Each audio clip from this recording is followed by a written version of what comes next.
A minha formação é francesa, fiz um pós-doutorado na França, em Paris, né? Então, lógico, né, recebi bastante, né, influência francesa. A minha visão da ciência, né, por extensão, né, francesa, né, está caracterizada por 3 traços fundamentais. Grande apreço pela história, né? A ciência tem uma história. O epistemólogo, né, ao acompanhar a história da ciência, vai ganhar bastante em compreensão, né, da ciência e da própria história da ciência. O segundo traço importante, a ciência é um bem da civilização, é uma obra da razão e um instrumento de libertação da humanidade. Livra a humanidade das trevas, da ignorância e da superstição. O terceiro traço, né, é o criticismo. A ciência é inseparável da crítica da ciência e da própria razão. Crítica dos erros, crítica das ilusões, crítica das aplicações e dos usos das ciências. O primeiro traço dessa visão francesa, né, é o grande apreço pela história. Eu digo, né, que esse apreço pela história é uma das grandes marcas, né, da escola epistemológica francesa, que é a escola de Bachelard, de Canguilhem, de Poiré, de Foucault, né, bastante influente, e que é a diferença da escola anglo-saxã, que faz filosofia da ciência na extensão da lógica. A escola epistemológica francesa faz filosofia da ciência na extensão da história da ciência. Eu procuro também, né, patrocinar, né, nos meus artigos, nos meus papers, nos meus estudos, né, uma visão humanística, né, da ciência. Agora, claro, né, sem ingenuidade. A ideia de ser humano é ampla demais, né, e abarca diferenças abissais. E, como dizia Nietzsche, o homem é um animal que não deu certo. Aí todo cuidado é pouco. E a própria ciência tem muito pouco o que fazer nessa área, né? A ciência pode muito, mas, como disse Tolstói, ela pode muito pouco, ela não consegue dar resposta, né, às 2 questões que mais interessam as nossas vidas: o que devemos fazer e como devemos viver. A transdisciplinaridade, tentando ser claro, né, não é nem uma teoria, nem um método, mas há uma atitude e um olhar. Diferentemente da abordagem, né, disciplinar, a abordagem transdisciplinar está caracterizada pela tentativa de dar uma visão ampla, né, e sinótica, das coisas. Sinótica no sentido de Platão, né, visão do todo, uma visão holística. A abordagem disciplinar está caracterizada pela tentativa de dar uma visão analítica, né, e reducionista, em grande medida. Outra característica da abordagem transdisciplinar é a tentativa de colocar em comunicação a ciência, a tecnologia e a arte. E vencer, né, o fosso existente, como é conhecido, entre as culturas humanísticas e a cultura científica. Nesse contexto, eu procuro, dando coerência aos meus pensamentos aqui na universidade, tirar as consequências práticas disso, né? Ajudei a fundar o Instituto de Estudos Avançados Transdisciplinares, fui um dos fundadores e um dos primeiros presidentes, e mais recentemente eu fundei, na Faculdade de Filosofia e Ciências Humanas, o Núcleo de Estudos do Pensamento Contemporâneo. Esse núcleo não é exatamente transdisciplinar, ele é interdisciplinar, ambientado na faculdade. Ciência é 3 coisas. É uma visão de mundo e uma forma de conhecimento. É uma instituição social. É um conjunto de práticas, habilidades e aplicações. A ciência fornece um conjunto de explicações para o mundo em que vivemos. Desde o mundo mais ou menos, que é o nosso, até o mundo infinitamente pequeno, né, das partículas subatômicas, né, até o infinitamente grande. A ciência é uma instituição social, lastreada em universidades, institutos de pesquisas, associações científicas e tendo por corpo social, né, o conjunto de cientistas. A ciência tem que ser aprendida e exercitada. As habilidades dos cientistas variam, né, de um campo para outro.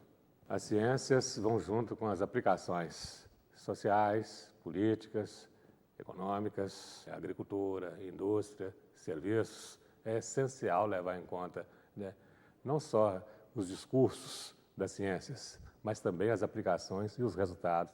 Antes de tudo, uma criação moderna, como nós sabemos. Mas ela se expandiu muito a partir de meados do século XIX e mais ainda no curso do século XX. Ela criou um verdadeiro império. Se levamos em conta, né, a relação íntima que passou a existir entre ciência e tecnologia, né, a ciência gerando tecnologia e a tecnologia gerando ciências, esse império, né, criado pela ciência não é nada mais, nada menos do que o império das tecnociências. Sei que essa parceria, né, é um fato importante no mundo, sobretudo no mundo contemporâneo. Agora, nem tudo é rosa, né, no mundo, né, das tecnociências. Impera o business, a busca do lucro, patentes, royalties, né, o conhecimento aí de comunidades, conhecimento tradicional de comunidades, né, vai ser expropriado, né, e muitas vezes convertido em patentes, né, de grupos, né, que não tem nada a ver, né, com as comunidades. Nós sabemos disso aqui no Brasil, na Amazônia, né, não só no Brasil, também na Índia, outros países, né, que tem uma grande biodiversidade. Nós vamos encontrar esses problemas, né, quando eu falo que a crítica, né, acompanha, né, a trajetória da ciência e da razão. É essencial a gente perguntar pela ética, né? Não que a ética vá salvar as coisas, né? Mas é essencial, né, introduzir as regulações para que o sistema, né, não corra solto. E ao pensar em regulações, né, nós temos que levar em conta que as regulações podem ser jurídicas, podem ser políticas e também éticas. A ética responderia, né, por uma parcela, né, das regulações. As ciências humanas fazem parte do grupo das ciências empíricas e compartilham com as ciências naturais, exatas e biológicas, um conjunto de procedimentos, métodos e práticas. Elas compartilham os métodos de observação, as ferramentas estatísticas, técnicas de amostragem. Algumas disciplinas, né, como a fonética, compartilham até mesmo, né, métodos experimentais. Como é sabido, a fonética, né, ela é praticada em laboratórios e com a ajuda de aparelhos de medida, né, de precisão. Não obstante, né, as ciências humanas, como certos grupos das ciências naturais, a maioria das ciências humanas, né, não é exatamente experimental, né, mas observacional. É o caso, por exemplo, da astronomia. Para terminar esse ponto, as ciências humanas são, antes de tudo, interpretativas. Mais interpretativas do que empíricas. E estão marcadas, como viu Max Weber, né, pela discussão. Até mesmo por uma discussão endêmica, né, sem fim. A dificuldade de pôr fim, né, de pôr termo às discussões. Né? Essa característica é muito importante, né, das chamadas ciências humanas e sociais. Agora, eu entendo que a discussão faz parte das ciências, quaisquer que sejam elas. De uma passagem do Platão, lá no Euthyphron, quando ele fala, né, que em certos assuntos nós dispomos de balança e do metro, né, para pôr fim e resolver as discussões. Em outros assuntos, não.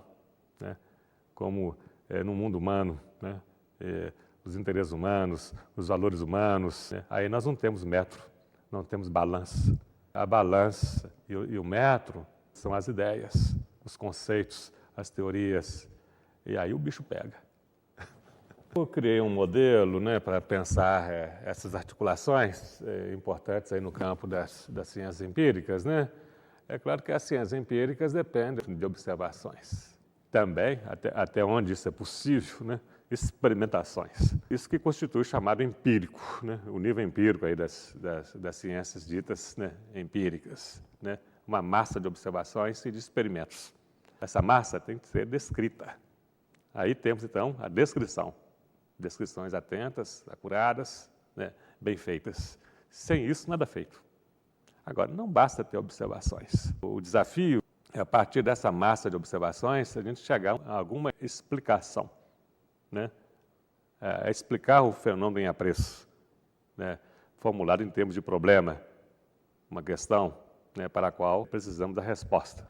E a resposta vai consistir numa explicação, né? Em geral, relação de causa e efeito. Então, em termos de leis, essas explicações e essas descrições terão que ser ajustadas, estabilizadas, né, num contexto mais amplo, né, que eu estou chamando de contexto da interpretação, né? É o terceiro nível, interpretação, né? E aí nós extrapolamos, né, bastante a experiência, quer dizer, o nível empírico, né? Isso corre por conta da teoria, né? É uma criação da mente humana, né? A teoria, então, é que vai comandar na interpretação, né? Mas a teoria não é descolada do empírico, né? Claro que não, tá? Assentada no empírico, mas, ao mesmo tempo, tensionando o empírico, indo além do empírico, né? Transcendendo o empírico, em busca de uma perspectiva mais abrangente. Esse que é o grande desafio. No nível da observação propriamente dita, né, não há questionamento. O questionamento é da mente humana, né? Ao colocar um problema e buscar uma resposta para esse problema. Isso que leva à teoria. A filosofia é uma área ingrata.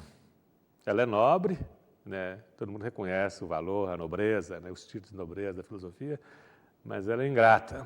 O mercado é pequeno, as pessoas têm que trabalhar muito, investir muito, né? E o retorno é baixo. Quem quer fazer filosofia, né, envereda, né, pelos livros e penetra, né, na mente dos filósofos, poderá ter grande, né, satisfação intelectual. Sem dúvida, muita surpresa, né, estará aguardando belas surpresas. Então, grande satisfação intelectual. Mas essa situação é muito rara. Na maioria das vezes, o trabalho é penoso, né, um sentimento de invencível impotência, né, acompanha o profissional e também o aprendiz de filosofia.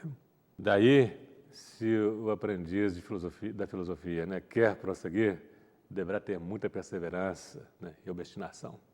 Outro requisito importante é manter a abertura, né, e cultivar a curiosidade intelectual. E ainda ler muito, aumentar a familiaridade, né, com os problemas, né, e cultivar, né, o gosto, né, pelas coisas abstratas. A mente do filósofo parece bastante com a mente do matemático e do físico teórico, né? Tem que cultivar muito, né, o gosto pelas matérias abstratas, pelos raciocínios abstratos, e nem sempre isso acontece. Outro requisito importante, o último aqui da minha série, é a necessidade de manter a modéstia, né, e combater o dogmatismo. A filosofia tem uma longa história, tem 2.500 anos, as modas vão e vêm, e todo cuidado é pouco. Temos que desconfiar das nossas certezas, das nossas opiniões, mesmo quando elas parecem verdadeiras, né, e definitivas. É essencial a gente entender, né, que os sistemas filosóficos, que são inúmeros, né, por mais blindados que eles estejam, por mais perfeitos que eles sejam, por mais genial que seja o filósofo, né, todos os sistemas entram em colapso ao se colocarem à prova, né, à prova contra a realidade e ante um mundo, né, que muda sem cessar. Então a filosofia tem que ser atualizada o tempo todo. Em geral, as pesquisas da filosofia nascem, né, do interesse das pessoas. São raras, né, as ocasiões de pesquisas encomendadas por órgãos de governo ou por empresas privadas, né, a diferença, né, de outros setores das ciências humanas, né, em especial das chamadas ciências sociais aplicadas. Além dos interesses pessoais, a pesquisa em filosofia pode nascer da conveniência do filósofo ou do professor de filosofia, né, de estar próximo de uma moda intelectual o do chamado mainstream da filosofia, hoje mais e mais anglo-saxão.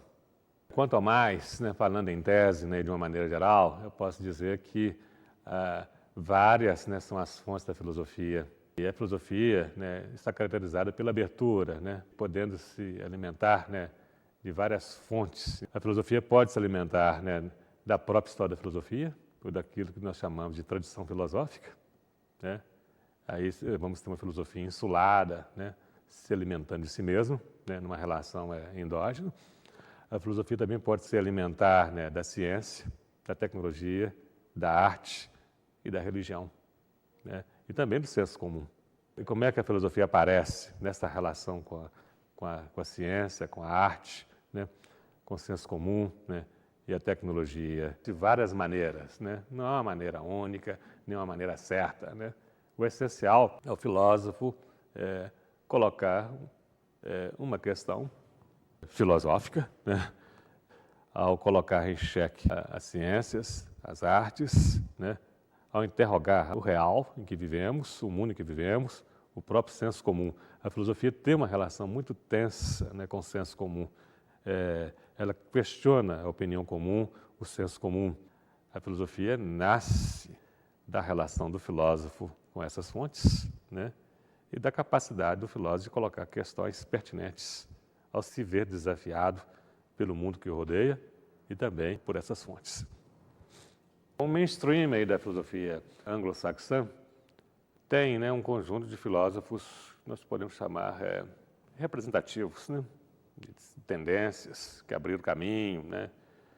Esse processo tem mais ou menos 100 anos, ou um pouco mais. O maior representante talvez, né, seja Wittgenstein, né, que não é nem americano, nem britânico, é um austríaco, né, que um belo dia desembarcou na Inglaterra, né, e ensinou por uns tempos em Cambridge, onde foi aluno de Bertrand Russell.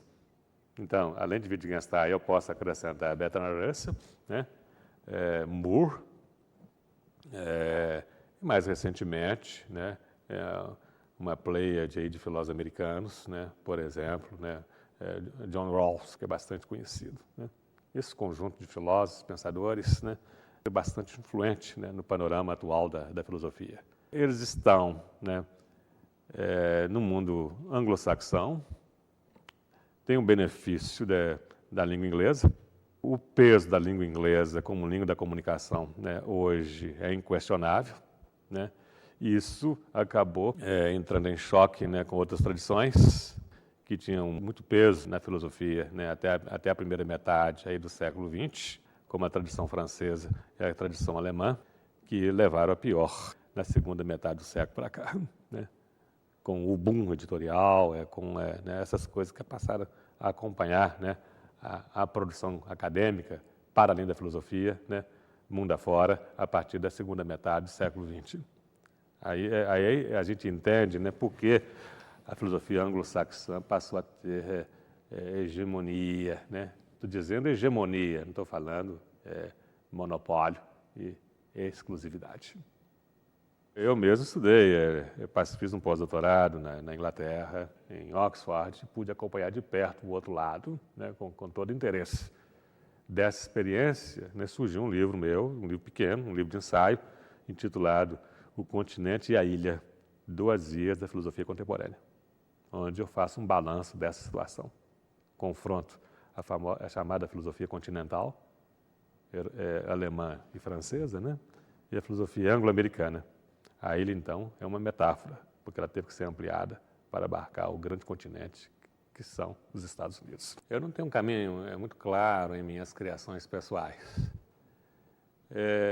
Recentemente, com um colega lá da física, eu criei um modelo, né, para pensar o processo de conhecimento, e acho que esse modelo se aplica, né, ao meu caso pessoal. Esse modelo procura contemplar 3 situações do processo de ensino e aprendizagem, envolvendo aí, né, o processo de produção de conhecimentos. É um modelo que consiste em 3 eixos: o eixo da imitação, o eixo da incrementação e o eixo da criação. Vocês podem imaginar que, dos 3 eixos, o maior de todos é o eixo da imitação. conhecimento depende muito, né, da imitação, né? Ele é mimético. A grande maioria das pessoas e do conhecimento, né, está nesse nível.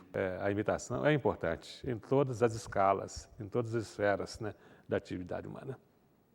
Os japoneses não imitaram os americanos ao fazerem tecnologia, mas eles não se limitaram a imitar tão somente. Criaram miniaturas mais e melhores do que os americanos. Essas miniaturas respondem pela inovação. Pode até gerar patentes, mas respondem, né, pelo nível que eu estou chamando aqui de incremental. O segundo eixo é o eixo incremental, né, ou da expansão. Ele não leva a grandes evoluções, mas leva a inovações importantes, a criações importantes, mas limitadas, né, no nível mais quantitativo e incremental. Uma boa porção do conhecimento está nesse eixo, faz parte desse eixo. O terceiro eixo é o mais nobre e também o mais raro, né? É o eixo da criação. A criação é difícil e, inclusive, perigosa, né? Porque é entrópica, ela destrói muito, né? Mas, em todo caso, né, é o eixo mais importante, mais nobre e também o mais raro. Se é de todo impossível, né, criar uma coisa totalmente nova, pelo menos eu me proponho a aumentar o conhecimento incremental, né, e colocar coisas novas nesse plano que eu estou chamando da expansão e da incrementação. Aí a inovação se dá numa escala um pouco menor, com toda a modéstia. Mas é um grande desafio, um desafio importante. E o pior de tudo, né, é o intelectual se ver condenado a ficar apenas no nível mimético, imitativo, né? É importante a mímese, é importante, né? Nós não aprendemos ciência, filosofia sem a mímese, né? Mas devemos nos desafiar no sentido de ir mais longe. Essa dialética entre incrementação, imitação e criação é essencial. Por isso que eu propus os três eixos. Um dá passagem ao outro. Eles se encontram. A rigor não há método de criação, método de invenção. A invenção e a criação dependem muito, né, de insights e de uma intuição seminal. Como não há método, né, de invenção e de insights, nos nossos insights e nas nossas intuições, em filosofia, né, em ciência e também nas artes e ainda nas engenharias, ficamos na dependência das musas gregas, né, invocadas pelo poeta. Mas as musas simplesmente podem não nos escutar. E o resultado é uma frustração muito grande. A frustração acompanha, né, os processos de criação. Também os erros. Tudo isso faz parte, né, do processo do conhecimento. Primeiro, eu vou dizer que a minha biblioteca pessoal não é grande. Ela consiste basicamente, né, em todos os clássicos, né, da filosofia. Ela cobre, então, toda, né, a tradição filosófica. Também, né, os grandes historiadores da filosofia e os estudiosos de obras filosóficas e dos filósofos, né, importantes no nível mais exegético. E ainda, né, claro, as obras de referência, né, dicionários, enciclopédias e outros. Até recentemente, eu funcionava a Antiga e aproveitava as minhas viagens à Europa, né, para me inteirar do que era produzido, né, e era feito por lá, importava e trazia, né. Mais recentemente, né, com a revolução da internet, eu estou sendo forçado a mudar, né, os meus hábitos, esses hábitos fossilizados, né. Eu mesmo hoje, né, sou candidato a comprar e-books, né, importar livros pela Amazon.com ou pela eBooks, né. E eu mesmo comprei um iPad, né. Dessa forma, né, o meu acervo vai mudar profundamente nos anos em que virão. Eu acho que tem prós e contras, né? Eu tenho o fetiche do livro, né? Fui treinado, criado, né, em torno de livros. Meu ambiente de trabalho é basicamente livro. Meu laboratório são os livros, né? A biblioteca, a minha biblioteca particular ou as bibliotecas públicas, né? As da faculdades, né? E de outros países, né? Onde eu tive a ocasião de estudar, fazer estágios e de voltar de tempos em tempos. Então, eu sou fã do livro. Mas também não posso negar que o livro digitalizado, as enciclopédias, né, os dicionários, fornecem grandes vantagens, né, que são únicas, né, e que estão a serviço do pesquisador, que pode fazer as buscas, né, de uma maneira muito eficiente, né, quase que instantânea, que nenhum livro pode fazer, pode proporcionar, né? Então, são dois instrumentos, dois suportes complementares, né? Não acredito que o livro vá acabar. Os livros vão ficar, não todo tipo de livro, toda sorte de livro, né? Vai haver uma triagem, né, entre os perenes, né, que poderão adotar a forma livro, né, e aqueles de descarte mais rápido, né, que poderão ter a forma da edição eletrônica, né. A edição eletrônica coloca problemas. Quando um autor revisa o texto, a marca e o contraste pode desaparecer, né. É importante, né, as edições de livros eletrônicos criarem ferramentas, instrumentos para guardarem, né, a memória das mais de uma versão, né, em que uma fórmula, uma proposição, né, um insight, né, foi trabalhado por o autor na primeira edição, na segunda edição, né, e na terceira edição, né. Simplesmente apagar e ficar com a última, né, não é a melhor saída. É claro que os editores eletrônicos, de livros eletrônicos, sabem disso, né, e esse problema poderá ser solucionado e haverá meios tecnológicos para tanto. Eu acho importante trabalhar os clássicos em seu conjunto, né? Eu fiz isso, né, na época de minha formação e isso até hoje me tem rendido grandes dividendos. Me permite fazer incursões em qualquer área da filosofia, né, com alguma competência, né, sem ser especialista, né. Não quer dizer que a pessoa tem que ser especialista de tudo. Isso não existe, né? Mas o background tem que ser adquirido, né? E tem que ser extenso. Há filósofos e filósofos. Há alguns poucos filósofos com os quais aprendemos muito. E há um outro tanto grupo de filósofos cuja penetração é difícil, né? Estamos diante de uma obra esotérica, né, de penetração difícil e que exige muito aí do leitor, né, do aprendiz da filosofia. Então, não é exatamente uma boa fonte de ensino, né, e aprendizagem.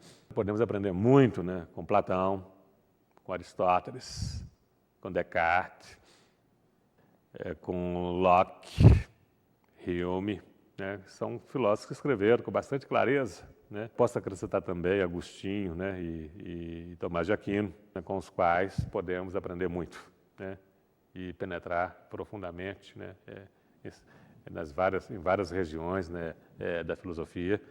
Agora, tem filósofos impenetráveis, difíceis, né?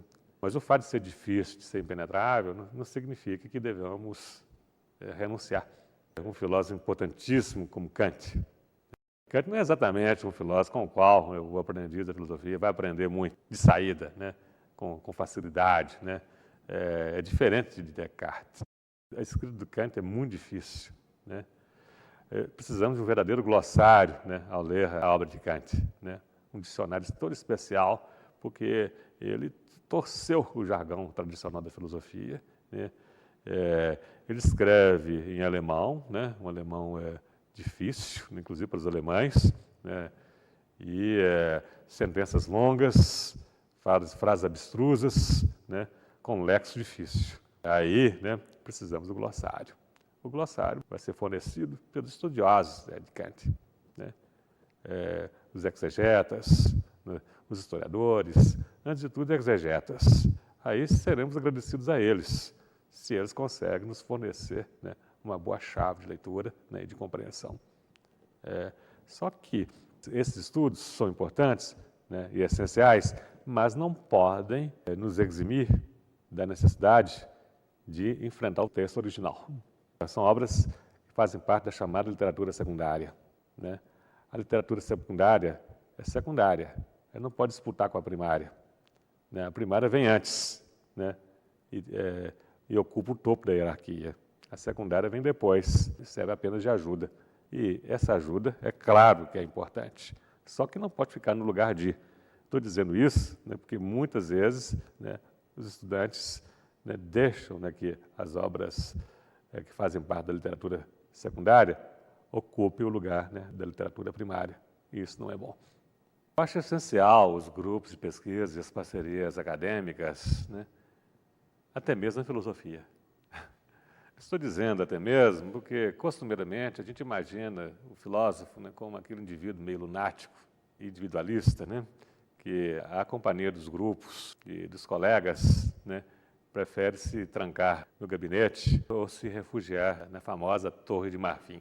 Hoje, né, diferentemente dos tempos de Platão, de Aristóteles, de Descartes, né, e também de Locke, né, que praticamente dominavam, né, todo o conhecimento de sua época, hoje, né, é impossível. O aprendiz de filosofia, né, o próprio filósofo, não só dominar, né, todo o campo de conhecimento de sua época, né, mas dominar o que se passa no interior, né, da própria filosofia. É essencial, né, ele procurar a companhia, né, dos colegas, grupos, aquilo que é produzido mundo afora, ir a congressos, colóquios, né, para se colocar a par, né, do que é feito e não se ver ultrapassado, né, pelos fatos. Muito cedo aprendi isso, né, essa profusão extraordinária, né, de conhecimento. É uma verdadeira inflação de produção de papers, livros, né, ao mesmo tempo a fragmentação do conhecimento, a hiperespecialização do conhecimento, que foi junto com esse processo de inflação. Foi nesse quadro que, para tentar fazer face à fragmentação e à hiperespecialização, que eu me dei a tarefa de procurar saídas, achar caminhos alternativos, nadar contra a corrente. Vivemos num mundo muito competitivo, né? A indústria do paper campeia, o taylorismo acadêmico, a produção intelectual taylorizada, como é sabido, campeia, né? Eu procurei nadar contra a corrente, procurar outros caminhos, caminhos da cooperação, caminhos da qualidade. Eu não sou produtivista, eu produzo relativamente pouco. Para tudo que eu faço e publico, eu sempre me ponho a questão de, vale a pena? Estou colocando uma coisa nova, algo que possa despertar o interesse de um colega ou dos estudantes. Então, isso me leva a reter, né, bastante a minha produção e tentar soltar coisas que realmente, para mim, pelo menos, eu julgue que vale a pena, em atitude de resistência ao taylorismo, ao produtivismo, que eu acho que é insano, né, e poderá levar o mundo acadêmico, né, de roldão, como vem levando. Outra tentativa que eu faço, a contracorrente, é tentar montar instituições, equipes, grupos de cooperação, fundados não na competição, mas na cooperação. Eu queria divulgar algumas coisas que eu publiquei, né, e para que a comunidade aqui do UFMG tome conhecimento. São 2 livros que eu ajudei a organizar pelo Instituto de Estudos Avançados, Conhecimento e Transdisciplinaridade 1 e Conhecimento e Transdisciplinaridade 2, né? Vários papers apareceram também dentro das publicações do IEAT. Mais recentemente, eu soltei um paper de uma conferência, né, que eu dei na SBPC em julho desse ano, sobre a inter, a multi e a transdisciplinaridade, onde estamos e para onde vamos, né? Esse paper, né, está divulgado nos anais, né, da SBPC.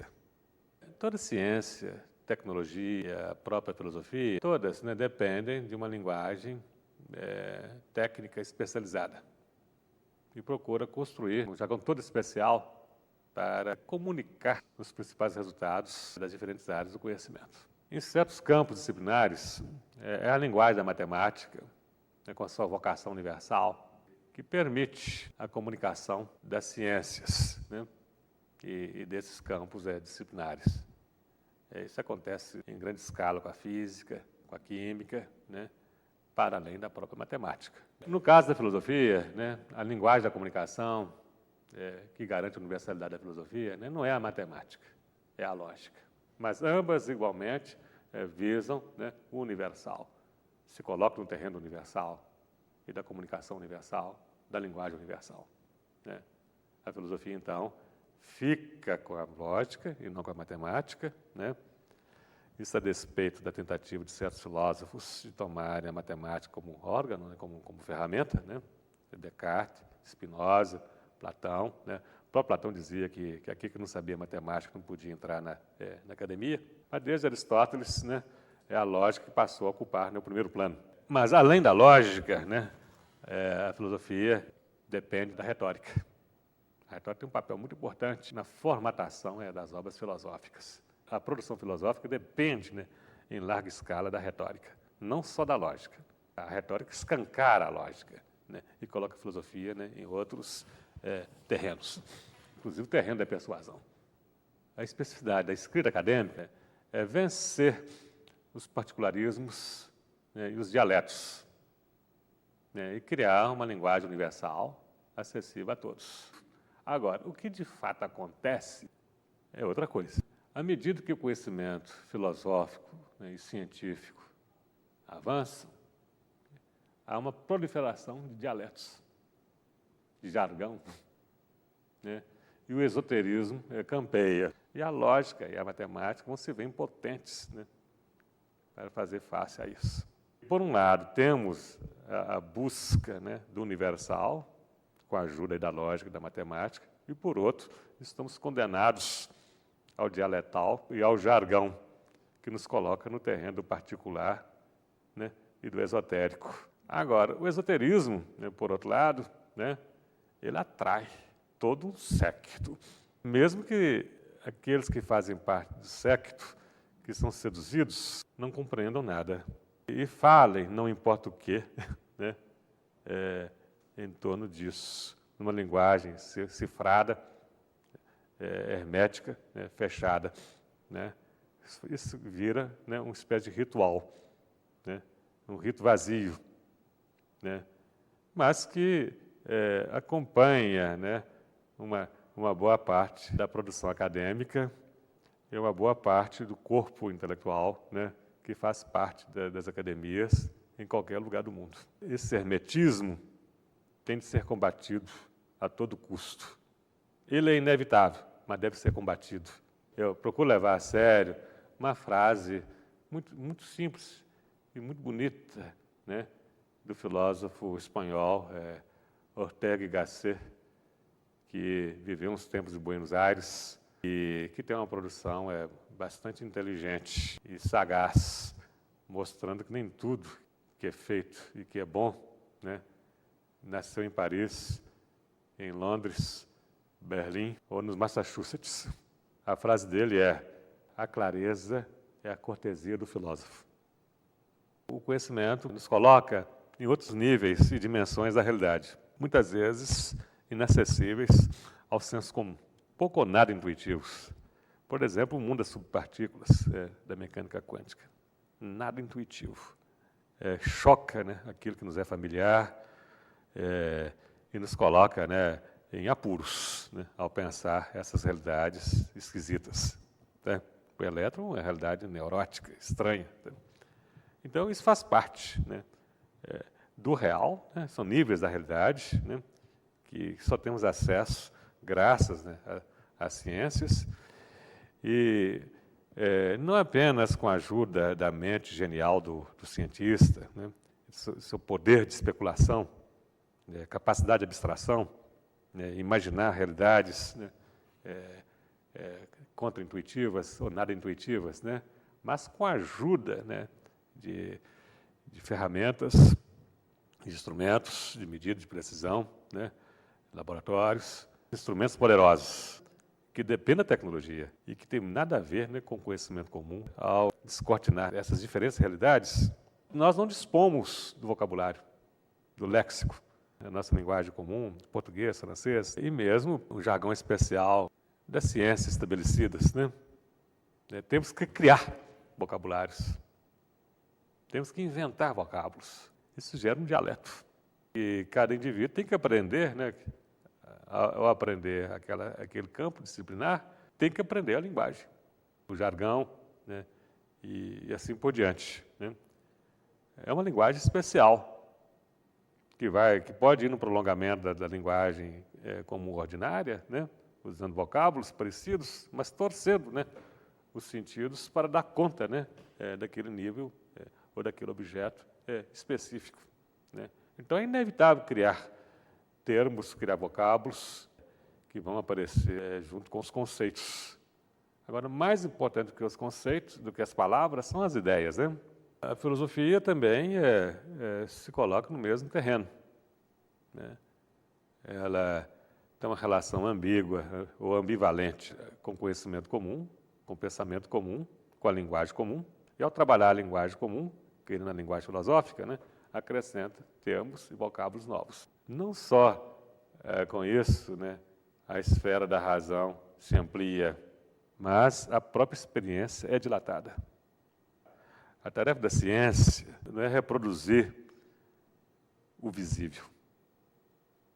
A tarefa da ciência é tornar visível o invisível.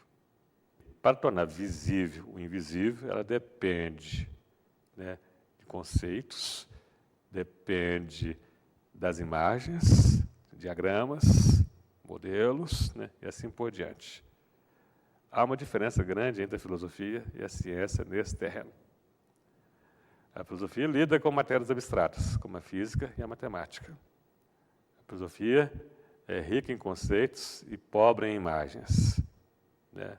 Há uma deficiência de imagem em filosofia.